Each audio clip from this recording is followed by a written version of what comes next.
پہاڑی زبان میں اپڈیٹ سنیے۔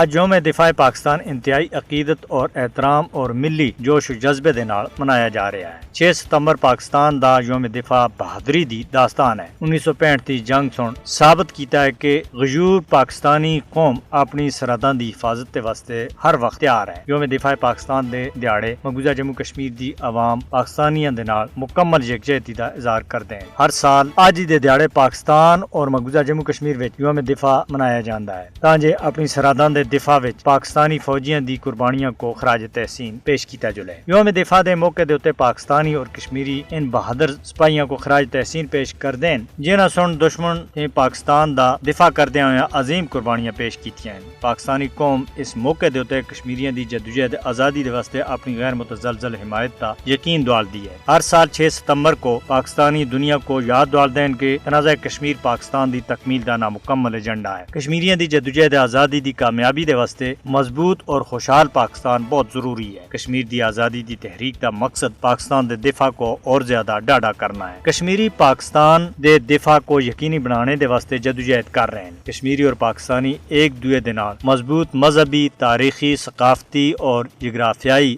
رشتیاں دے وچ بندے ہوئے ہیں۔ قائد اعظم محمد علی جناح ہوراں سن بجا طور دے اوتے کشمیر کو پاکستان دی شرحگاہ خیاسا۔ پاکستان سن کشمیر دے رہنے والیاں کو کدے بھی اکلا نہیں چھوڑیا۔ پاکستان دی مسلح افواج ہر طرح دے اندرونی اور بیرونی خطرات کے خلاف دفاع وطن دے واسطے پرعزم ہے۔ پاکستان کو نقصان پہنچانے دی ہر کوشش دا منہ توڑ جواب دتا جا سی۔ پاکستان دے بہادر بیٹے پاکستان دے نال نال مقبوضہ جموں کشمیر وچ اپنے بھائیاں دے دفاع دے واسطے تیار ہیں۔ کل جماعتی حریت کانفرنس دے وائس چیئرمین غلام احمد گلزار ہوراں سن پاکستان کو یوم دفاع دے موقع دے اوتے مبارکباد دیندیاں ہویاں 1965 دی جنگ دے ان شہیداں کو شاندار خراج عقیدت پیش کیتا جنہاں سن مادر وطن دے دفاع دے واسطے اپنی جاناں دا نذرانہ پیش کیتا اور دشمن دے ناپاک عزائم کو خاک دے وچ ملا کے دا۔ یوم دفاع پاکستان دے موقع دے اوتے پاکستانی صدر عارف الوی ہوراں سن آکھیا کہ وطن دے بہادر سپوتاں سن دشمن دے خلاف بے خوفی تے لڑدیاں ہویاں تاریخ دا روشن باب رقم کیتا ہے۔